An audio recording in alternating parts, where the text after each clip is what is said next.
물리학의 연력학 제2법칙이 있습니다. 다들 아시죠? 이 법칙을 간단하게 엔트로피 증가의 법칙으로 설명할 수 있습니다. 엔트로피란 무질서도를 재는 양을 말하는데 시간이 지남에 따라 무질서도는 증가하여 결국 부패하고 망가지게 된다는 말입니다. 이 법칙은 이 세상에 존재하는 모든 것에 적용됩니다. 그러니까 법칙이죠. 과학의 법칙은 모든 것에 다 적용이 되죠. 아무리 깨끗하게 청소해 놓은 방도 시간이 지나면 어지럽혀집니다. 새로 산 자동차도 시간이 지나면 고장이 나고 결국은 못 쓰게 되어버립니다. 아름답고 건장한 청년들도 시간이 지나면 결국 쭈글쭈글한 늙은 할아버지 할머니가 되어버립니다. 이 엔트로피 법칙은 하나님의 역사에도 그대로 적용됩니다. 우리는 지난주 말씀을 통해 성벽 재건 이후에 영적인 성벽 재건을 이룬 이스라엘을 배웠습니다. 그러나 그들이 아무리 회개하고 다짐하고 언약을 써서 인감도장을 찍었다 하더라도 그것이 영원히 지속될 수는 없었습니다. 시간이 지남에 따라 무질서도는 증가되어 다시 무너질 위기에 놓이게 됩니다. 엔트로피의 증가를 막기 위해서는 지속적인 관리와 또 개혁이 필요합니다. 이를 위해 느헤미야가 구체적으로 한 일이 무엇입니까? 본문 말씀을 통해 이를 배우고 시대가 죄악으로 부패해가는 것을 막는 개혁의 주역들이 될 수 있기를 기도합니다. 파트 1, 자원하여 고난을 감당한 사람들, 11장 말씀입니다. 성벽 재건을 마친 뒤 느헤미야는 예루살렘에 거주할 사람을 정합니다. 예루살렘 성은 큰 성이지만 이스라엘 백성들이 다 들어가서 살 수 없는 공간입니다. 그래서 특별히 그곳에 지도자들과 또 백성들 중에 제비를 뽑은 10분의 1만 거주하게 했습니다.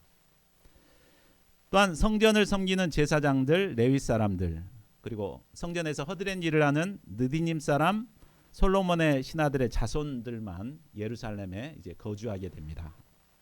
그런데 2절을 보십시오. 성경은 이들을 가리켜 예루살렘에 거주하기를 자원하는 자라고 말하고 있습니다. 자원했다는 말은 무엇을 말해줍니까? 서로 가고자 한 것입니까? 아니죠. 서로 가기 싫어하는데 내가 자원해서 가는 것을 말합니다. 이것을 보면 예루살렘 성 안에 살기를 선호하는 사람들이 그리 많지 않았다는 것을 알 수 있습니다.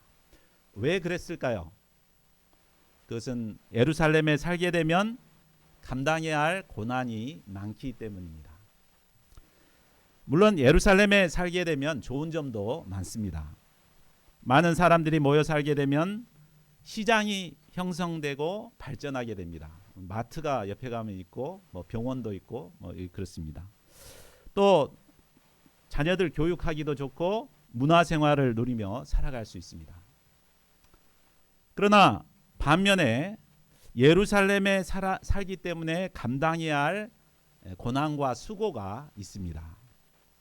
우리 7장 3, 4절을 보면 예루살렘에 살게 되면 뭘 해야 됐습니까? 자기 집 맞은편을 파수하는 수고를 감당해야 합니다. 또한 그 예루살렘에 자기 살 집은 아직 건축하지 못한 상태로 있습니다. 그러니까 그들은 자기 집도 지으면서 또 파수도 해야 하는 2, 3중의 십자가를 져야 했습니다. 무엇보다 예루살렘 성 중간에 이제 성전이 있기 때문에 성전에서는 아침 저녁으로 상번제를 드립니다. 항상 번제를 드리기 때문에 예배에 참여해야 되는 이런 부담감이 또 있습니다.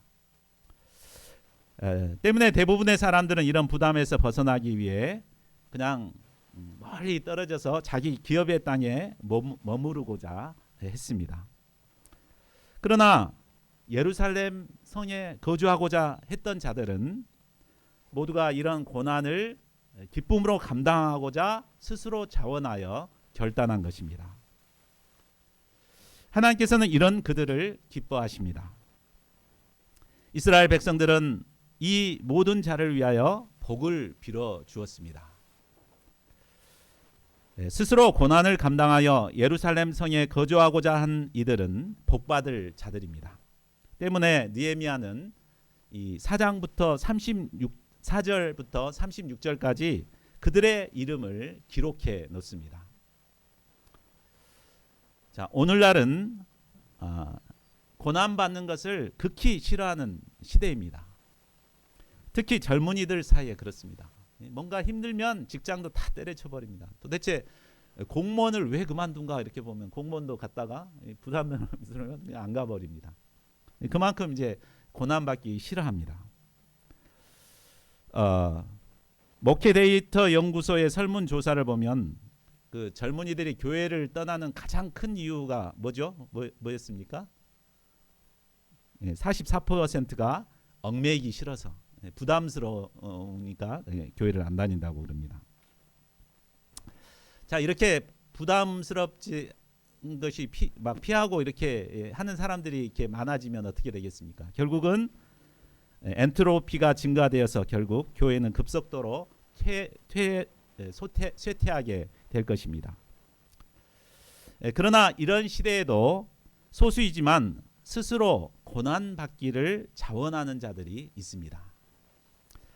대표적인 분들이 우리 교회 이 세 분의 젊은 제자들인 것 같습니다. 이분들은 참 바쁜 분들입니다. 공무원 7급이고 막 연구소에 있기 때문에 밤늦게까지 막 일하고 그러는데 이번에 가을 수양회 할 때 찬양을 섬기기 위해서 막 시간을 내 가지고 열심히 찬양 연습을 했습니다. 또 끝나고 쉬지도 못하고 또 이제 우리 아들 결혼식 할 때 축가 부르기 위해서 막 그렇게 또 열심히 하고 지금은 또 말씀을 섬기기 위해서 스스로 이렇게 훈련을 받고 있습니다. 이처럼 자원하여 고난을 감당하는 분들이 있기 때문에 아직은 교회가 소망이 있습니다. 이분들로 인해 어려운 이 시대에도 교회는 계속해서 부흥하고 성장할 수 있습니다. 느헤미야가 자원하여 수고한 이들의 이름을 성경에 기록해 놓은 것처럼 하나님께서는 자원하여 수고한 종들의 이름을 하늘나라 생명책에 기록해 놓으십니다. 믿습니까? 아마 이분들 저렇게 기록을 해놨을 것 같습니다. 그리고 장차 생명의 면류관을 씌워 주실 것입니다. 이 하나님의 위로와 소망을 바라보고 주와 복음을 위해 기꺼이 자원하여 고난을 감당하는 자들이 될 수 있기를 기도합니다. 파트 2 예배를 통한 즐거움을 누린 백성들 12장 1절에서 13장 3절입니다. 자, 에스라 느헤미야서를 공부해 보면 명단들이 참 많이 등장하는 것을 볼 수 있습니다. 이번에도 성벽 봉헌식을 기록하기에 앞서 또 명단이 등장합니다. 그런데 이 명단은 1차 바벨론 포로 귀환 때 스룹바벨과 예수아 때부터 당시 에스라와 느헤미야 시대까지의 제사장들과 레위 사람들의 명단입니다. 그러니까 앞세대 사람들은 한 100년 전 사람들이기 때문에 이미 다 돌아가신 분들입니다. 그런데 이것을 기록한 이유는 1세대들의 수고와 헌신을 잊지 않고 기념하기 위함입니다. 세상 사람들이 우리 교회를 오해하는 것 중에 하나가 우리가 이제 제사를 못 드리게 하잖아요. 그러니까 기독교는 조상을 이렇게 모시지 않는 배은망덕한 종교다. 막 이렇게 비난을 합니다. 그러나 우리가 이 에스라 느헤미야서를 보면은 어디 그렇습니까? 기독교만큼 조상들의 헌신과 수고를 기억하고 기념하는 종교가 없습니다. 우리는 믿음의 조상들의 헌신과 수고를 잊어서는 안 됩니다. 그들의 수고가 있었기에 오늘날 예루살렘 성벽이 이루어지고 또 하나님께 봉헌 예배를 드릴 수 있게 된 것입니다. 27절부터는 역사적인 봉헌 예배의 모습입니다. 자, 봉헌 예배를 드리기에 먼저 각처의 레위 사람들을 찾아 예루살렘으로 데려옵니다. 그리고 이들 중에 이제 노래 잘하는 사람들은 찬양대를 세우고 또 감사하며 노래하게 합니다. 그리고 악기를 다루는 레위인들은 재금과 비파와 수금으로 악기를 연주케 해서 봉헌식을 이루고자 합니다. 우리도 이제 성전 건축하고 나서 봉헌 예배를 드릴 텐데 우리가 이제 이 흩어진 사람들 다 모아가지고 이렇게 찬양할 수 있도록 했으면 좋겠습니다. 우리 군대 간 태진 형제도 불러오고 광주에 있는 우리 찬미 자매님도 불러오고 또 드러머 영규 형제도 불러오고 그래가지고 정말 이렇게 찬양과 하나님께 경배하는 이런 봉헌 예배를 드려야 되겠습니다. 자, 30절을 보십시오. 봉헌 예배 전에 제사장들과 레위 사람들은 자신의 몸을 먼저 정결케 합니다. 그 뒤에 백성들과 성문과 성벽을 정결하게 했습니다. 정결하게 한다는 것은 바로 물과 피를 뿌려서 정결 예식을 행했다는 것을 말합니다. 자, 봉헌은 바로 하나님께 바친다는 뜻입니다. 하나님께 바치기 위해서는 먼저 바치는 사람이 정결해야 됩니다. 그리고 바쳐질 것도 정결해야 합니다. 때문에 제사장과 레위 사람들 또 모든 백성과 성벽들을 정결하게 했습니다. 자, 31절부터는 봉헌 예배의 모습입니다. 느헤미야는 유다 방백들을 성벽 위에 오르게 했습니다. 그리고 감사 찬송하는 큰 무리를 둘로 나누어서 성벽 위에 대오를 지어 막 이렇게 가게 했습니다. 그래서 한 그룹은 이제 오른쪽으로 이렇게 돌게 하고 한 그룹은 이제 왼쪽으로 이렇게 돌게 했습니다. 그 뒤에 유다의 지도자들이 절반을 따랐습니다. 35절을 보면 제사장들의 자손들이 나팔과 다윗의 악기를 잡았고 그 앞에 학사 에스라가 그것을 이끌었습니다. 자, 38절도 보십시오. 감사 찬송하는 다른 무리는 왼쪽으로 행진했는데 그 무리는 느헤미야와 백성의 절반과 더불어 그 뒤에 따라 성벽 위를 이제 걸어가게 됩니다. 자, 왜 이렇게 했을까요? 성벽을 걸어가면서 이렇게 봉헌 예배를 드리게 했을까요? 그들이 그 걸어갈 때 얼마나 참 감격스러웠을까 한번 생각해 보면 좋겠습니다. 그들이 처음에 공사를 시작할 때는 대적들이 조롱을 했습니다. 너희들 지어봤자 여우가 올라가도 다 무너질 것이다 이렇게 조롱을 했죠. 그러나 그것을 이겨내고 정말 열심히 성벽을 지었습니다. 근데 자신들이 지었던 그 성벽에 수만 명의 백성들이 이렇게 진행을 해도 전혀 뚫림없이 굳건하게 세워져 있었습니다. 이것을 자기 스스로 발로 밟아볼 때 얼마나 그 감격스러웠겠습니까? 자, 40절을 보십시오. 성벽 위를 돌아 감사 찬송하는 두 무리가 이제 하나님의 전 앞에 성전 앞에 모입니다. 느헤미야와 민장의 절반도 함께 했습니다. 제사장은 다 나팔을 잡고 노래하는 자는 크게 찬송했습니다. 모든 백성들이 하나님께 감사 찬송하며 성벽을 돌아 성전 앞에서 다시 하나님을 찬송하며 성벽 봉헌 예배를 드렸습니다.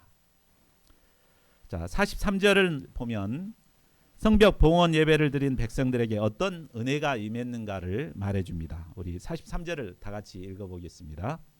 시작. 이날에 무리가 큰 제사를 드리고 심히 즐거워하였으니 이는 하나님이 크게 즐거워하게 하였습니다. 부녀와 어린 아이도 즐거워하였으므로 예루살렘이 즐거워하는 소리가 멀리 들렸느니라. 이날에 무리가 큰 제사를 드리고 심히 즐거워했습니다. 그들이 심히 즐거워할 수 있었던 것은 무엇 때문이었죠? 바로 하나님이 크게 즐거워하게 해주셨기 때문입니다. 하나님께서는 감사함과 기쁨으로 예배하는 자들을 기뻐하십니다. 그리고 그들에게 큰 즐거움을 주시는 분이십니다.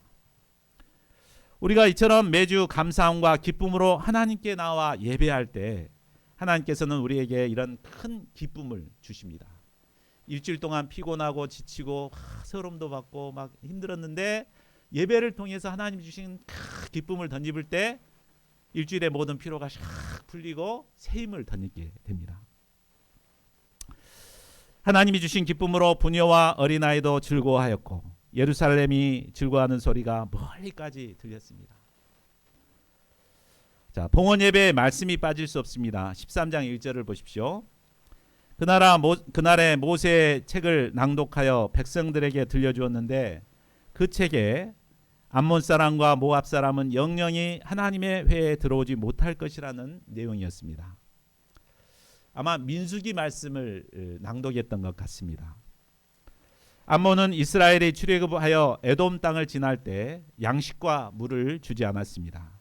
그냥 편하게 그냥 터치 안 하고 그냥 지나가게만 해달라고 이렇게 했는데도 오히려 칼을 들고 나와서 막았습니다. 또 모압 왕 발락은 발람 선지자를 통해서 이스라엘을 저주하려고 했습니다. 그래서 그들은 이제 이스라엘의 회에 들어오지 못하도록 철저히 막으라고 했습니다. 자, 3절은 말씀을 들은 백성들의 반응입니다. 백성들은 말씀을 듣고 깊은 문제의식을 가지게 됩니다. 그리고 이스라엘에 섞여 사는 암몬 모압 족속을 모두 분리하여 쫓아내게 됩니다. 그들은 하나님께서 주신 말씀에 순종하고 봉헌 예배를 마쳤습니다. 자, 이상을 통해 성벽 복원 예배를 드리는 이스라엘의 모습을 배울 수 있었습니다. 자, 우리가 신앙생활을 할 때 매너리즘에 빠지고 또 엔트로피가 막 증가되잖아요. 점점 기쁨이 없어지고 그렇게 됩니다. 자, 그렇게 하지 않기 위해서 필요한 것이 무엇이겠습니까? 바로 예배를 통해서 매주 하나님이 주시는 감격을 누리는 것입니다. 또 하나님이 주신 말씀에 반응하여 순종하는 삶을 사는 것입니다. 그럴 때 우리의 신앙은 계속해서 성장할 수 있습니다. 우리가 일주일에 한 번 그냥 자리에 나와 앉아 있는다고 해서 신앙이 성장하지 않습니다. 우리가 하나님이 주시는 그 크게 즐거워하는 그 기쁨을 누려야 신앙이 성장하게 되는 것이죠. 자, 그렇다면은 우리가 신앙의 성장을 위해서 필요한 게 무엇입니까? 바로 이스라엘 백성들이 예배 전에 자기를 정결케 했죠. 그 준비된 자세로 예배에 나와야 됩니다. 자신을 정결하게 하고 그리고 예배의 자리에서 감사함과 기쁨으로 하나님을 예배해야 합니다. 그럴 때 하나님께서 크게 기뻐하는 기쁨을 우리에게 주십니다. 무엇보다 하나님이 주신 말씀에 반응을 해야 합니다. 하나님께서 나에게 주신 말씀을 통해서 순종해야 합니다. 그러니까 이런 삶이 계속될 때 우리는 참 엔트로피의 법칙을 어기고 거꾸로 그 강을 거슬러 올라가는 연어처럼 힘찬 생명력 있는 삶을 살게 되는 것입니다. 우리가 이런 예배를 사모하고 이런 예배를 통해서 누리는 기쁨을 누려야 되겠습니다.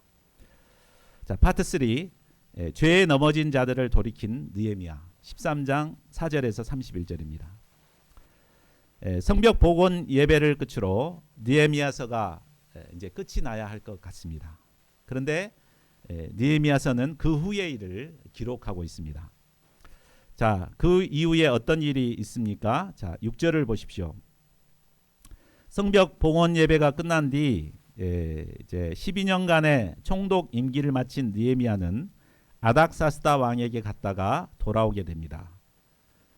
이 성경에는 며칠이라고 이렇게 기록이 되어 있는데 학자들의 이제 연구에 의하면 이 기간이 최소한 1년 정도 기간이었을 것으로 추정합니다. 약 1년 정도 이제 머물러 있다가 다시 돌아왔습니다.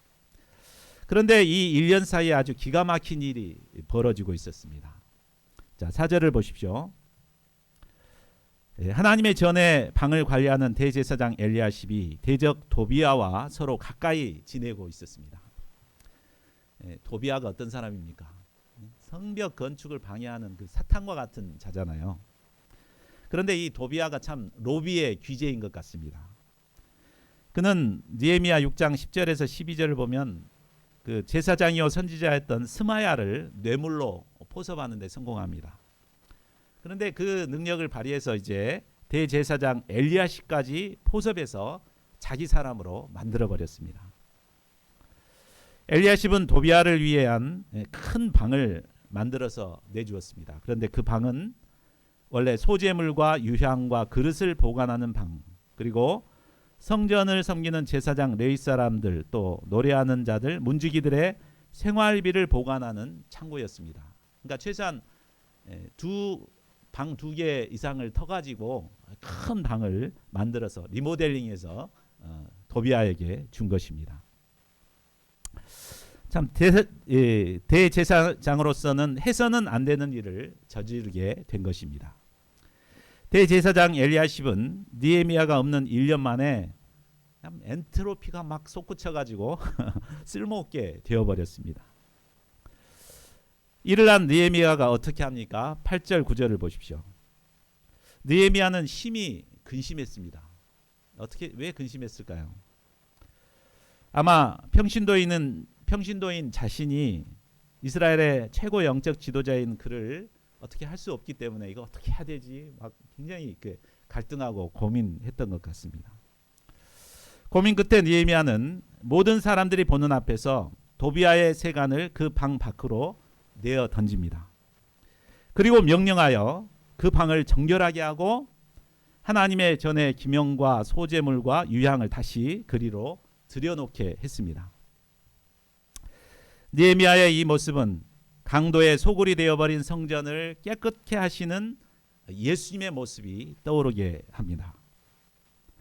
느헤미야는 성전을 정결하게 함으로 대제사장 엘리야십의 잘못을 만천하에 분명하게 드러냈습니다. 아마 이를 통해 엘리야십은 자신의 잘못을 깨닫고 부끄러워했을 것 같습니다. 10절부터는 이스라엘 백성들이 범한 3가지 악을 개혁하는 내용입니다. 우리가 지난주 말씀을 볼 때 이스라엘 백성들이 스스로 자신들이 안 하겠다고 언약을 세워서 써서 이렇게 임봉한 내용이 있죠. 혹시 기억하십니까? 이 3가지가 뭔지? 첫째는 바로 이방인과 결혼하지 않겠다는 서약입니다. 두 번째는 안식일과 안식년을 잘 지키겠다고 다짐했습니다. 그리고 셋째는 성전세와 첫 열매와 11조를 잘 감당하겠다고 자기들이 쓰고 그거 도장까지 다 찍었습니다. 그러나 느헤미야가 없는 1년 만에 그들은 이 3가지 모두를 어기고 있었습니다. 이런 그들 느헤미야가 어떻게 돕습니까? 첫째로 11조를 잘 감당하고 사용하도록 도왔습니다. 10절을 보십시오.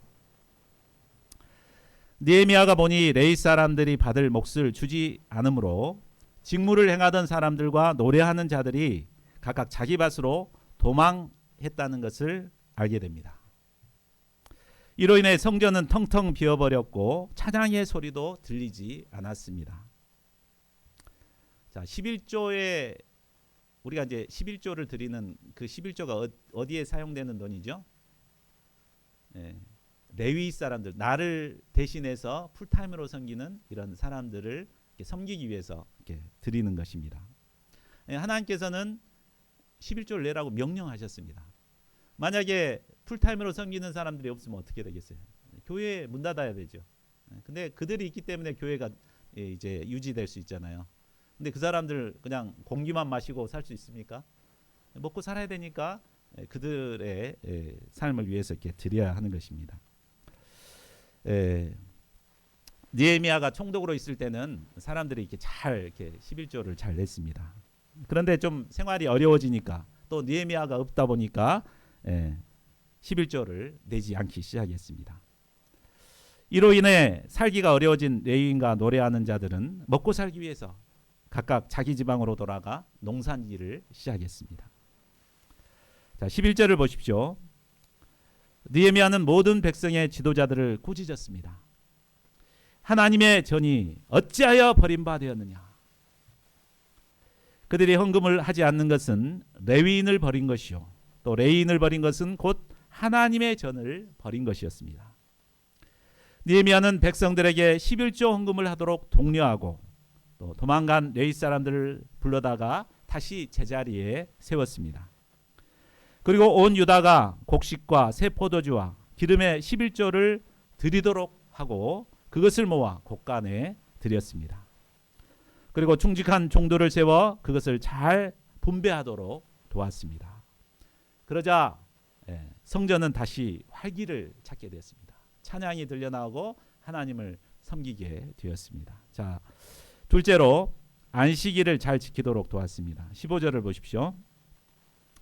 느헤미야는 유다에서 어떤 사람이 안식일에 술틀을 밟음으로 또 술을 만들고 있는 것을 보았습니다.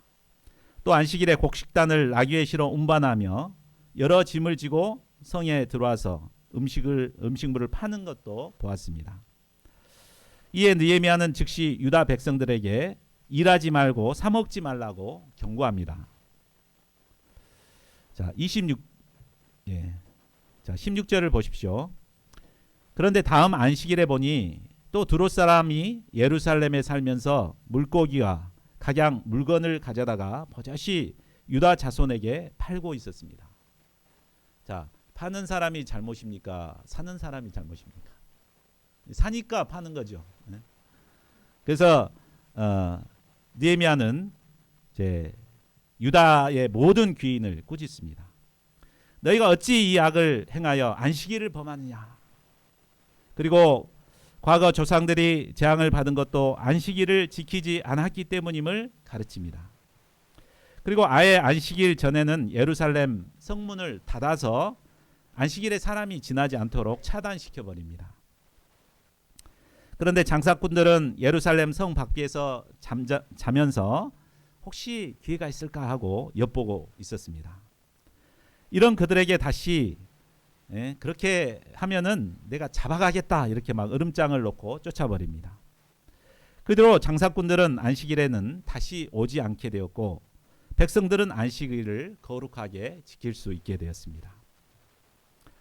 자, 안식일은 하나님께서 우리를 위해서 복 주신 날입니다. 연약한 인간은 일주일에 하루는 푹 쉬어야 힘을 얻고 한 주를 승리할 수 있습니다. 또한 영혼을 소유한 인간은 영혼의 주인이신 하나님을 예배함으로 영적인 생명력을 공급받을 수 있습니다. 느헤미야가 말했듯이 이스라엘이 안식일을 잘 지키고 또 하나님을 예배했을 때 이스라엘은 부강할 수 있었습니다. 그런데 안식일을 안 지키고 하나님께 예배를 안 드리다 보니까 이스라엘이 결국 멸망하게 된 것입니다. 안식일을 지키는 것은 오늘날 우리가 주일 성수를 하고 주일날 예배를 드리는 것을 말합니다.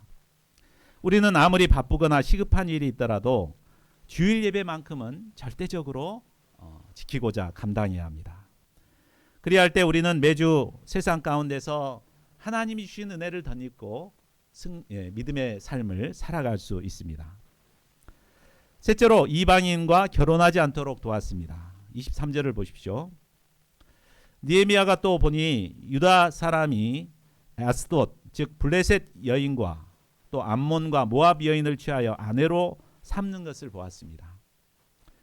그런데 이방 여인이 자녀를 낳아 키우다 보니까 엄마가 이렇게 키우다 보니까 말을 못 배운 거죠. 그래서 자녀들이 유다 말을 못하고 각 족속의 말만 했습니다.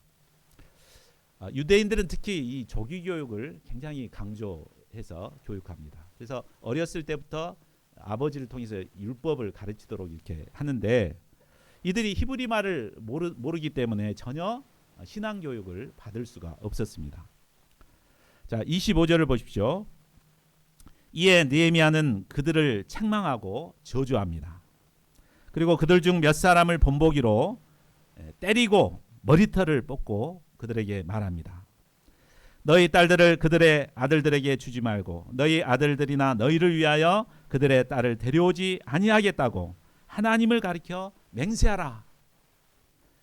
그리고 솔로몬의 이야기로 이방 여인과 결혼하는 것이 얼마나 심각한 문제를 일으킨가를 다시 한번 깨우쳐 줍니다. 26절을 보십시오. 솔로몬은 지혜의 왕으로 하나님께 은혜를 입은 자였습니다. 요즘 일용할 양식의 잠언 말씀이 나오는데 그 잠언을 보면 그의 지혜가, 그가 솔로몬이 쓴 거잖아요. 그의 지혜가 얼마나 탁월했는가를 알 수 있습니다. 그러나 이런 그가 정욕에 넘어져 수많은 이방 여인과 결혼을 했습니다. 이 이방 여인들은 솔로몬이 젊었을 때는 어떻게 하지를 못하다가 늙으니까 힘이 없으니까 이제 그를 우상 숭배자로 만들어 버립니다. 이로 인해 이스라엘 전체가 우상 숭배에 빠지게 되고 결국 나라가 멸망하는 지경에 처하게 되었습니다. 이를 잘 알고 있는 느헤미야는 이방 여인과 결혼하지 않도록 철저하게 차단시켰습니다. 자, 그런데 28절을 보면 당시 대제사장의 손자 하나가 이스라엘의 원수인 산발랏의 사위가 되었습니다. 이 산발랏이 또 어떤 사람입니까? 아주 사탄 역할을 하던 자였잖아요. 자, 제사장은 세습제이기 때문에 그 역시 제사장이었습니다. 모범을 보여야 할 제사장이 이방 여인과 결혼함으로 악영향을 끼치고 있었습니다. 느헤미야는 제사장의 직분을 더럽히고 하나님의 언약을 어긴 그를 내어 쫓아버립니다. 하나님 앞에서 스스로 회개하고 언약했던 이스라엘이 이처럼 속히 언약을 어기고 또다시 죄악을 범하고 있는 모습을 볼 때 우리는 참 한심하다 이렇게 판단하기 쉽습니다. 그러나 참 솔직히 한번 우리 자신의 손을 얹고 한번 생각을 해보십시오. 자, 이것이 바로 연약한 인간의 모습입니다. 우리는 하나님 앞에 회개하고 결단한 후에 얼마 지나지 않아서 우리 역시 또다시 죄에 넘어질 때가 얼마나 많습니까? 전에 어떤 학사님은 소감을 통해서 회개하고 결단하는데 며칠이 안 가서 또 그 죄를 범하고 다시 소감을 그걸 쓰려고 하니까 참 도저히 소감을 다시 쓸 수가 없어가지고 소감을 못 쓰겠다고 뭐 이렇게 한 분도 있습니다. 참 그 마음 충분히 이해가 갑니다. 그러나 우리가 그럴지라도 이런 자신을 인정해야 합니다. 나는 이처럼 또다시 죄를 범할 수밖에 없는 죄인이다. 연약한 자다. 그리고 하나님께 나아가 다시 용서를 구해야 합니다. 하나님께서는 우리를 하루에 70번씩 7번이라도 용서해 주시는 분이십니다. 그러니까 똑같은 죄를 하루에 막 70번씩 지어갖고 다시 하나님께 나가 용서를 구해도 다 용서해 주시는 분이십니다. 우리가 날마다 이 하나님께 나가 회개함으로 이 용서의 은혜를 누려야 되겠습니다. 그리고 이 하나님의 용서의 은혜를 누릴 때 우리는 차츰차츰 죄인된 모습에서 점점 변화돼서 하나님의 형상을 닮아가는 존재로 성장하게 되는 것입니다. 자, 이상을 통해 죄악의 깊은 수렁에 빠져들고 있는 이스라엘 백성들을 죄에서 돌이킨 느헤미야를 배울 수 있었습니다. 느헤미야는 이스라엘의 악을 제하고 그들이 깨끗하게 되어 하나님을 섬길 수 있도록 도왔습니다. 하나님께서는 이런 느헤미야를 기뻐하시고 축복해 주십니다. 이 하나님을 믿었기 때문에 느헤미야는 개혁을 이루어갈 때마다 하나님께 기도했습니다. 우리 14절, 22절, 31절을 우리 같이 한번 읽어보겠습니다. 시작. 내 하나님이여 이 일로 말미암아 나를 기억하옵소서. 내 하나님이여 나를 위하여 이 일도 기억하시옵고 주의 크신 은혜대로 나를 아끼시옵소서. 내 하나님이여 나를 기억하사 복을 주옵소서. 아멘. 저희 모두가 이 느헤미야를 본받아 죄악으로 깊이 병들어가는 이 시대를 살리는 종들로 귀히 쓰임 받을 수 있기를 기도합니다. 자, 말씀을 맺겠습니다. 이상을 통해 가만히 두면 엔트로피가 증가하여 망할 수밖에 없는 이스라엘이 어떻게 회복될 수 있었는가를 배울 수 있었습니다. 자, 오늘 배운 것을 정리해 볼 때 신앙의 엔트로피의 증가를 막기 위해서 무엇이 필요합니까? 첫째로 안일과 편안함을 추구하지 않고 스스로 자원하여 고난을 감당하는 자세를 갖는 것입니다. 둘째로 정결한 예배, 감사함과 기쁨의 예배를 드림으로 하나님이 주시는 크신 즐거움을 누리는 것입니다.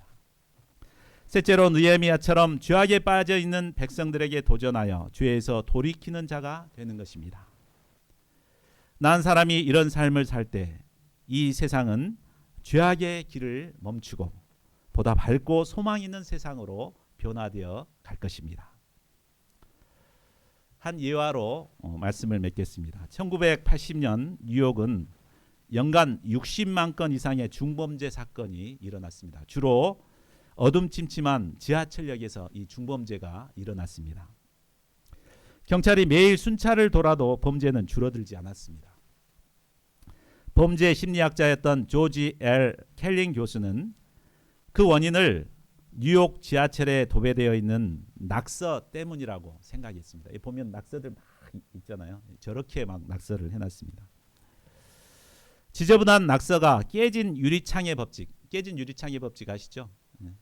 그거 깨진 유리창의 법칙처럼 범죄를 부추기고 있다고 판단한 것입니다.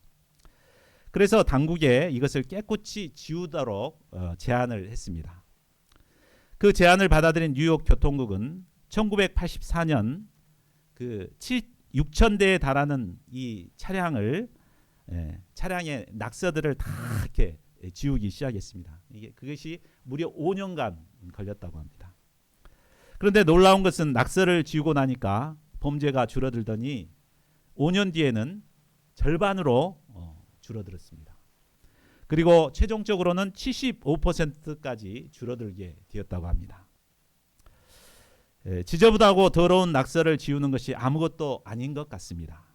그러나 그것을 통해 죄악으로 깊이 빠져들어가는 것을 막고 회복의 역사를 이루게 됩니다. 이처럼 우리의 작은 실천이 죄악으로 빠져드는 이 시대를 구원할 수 있습니다.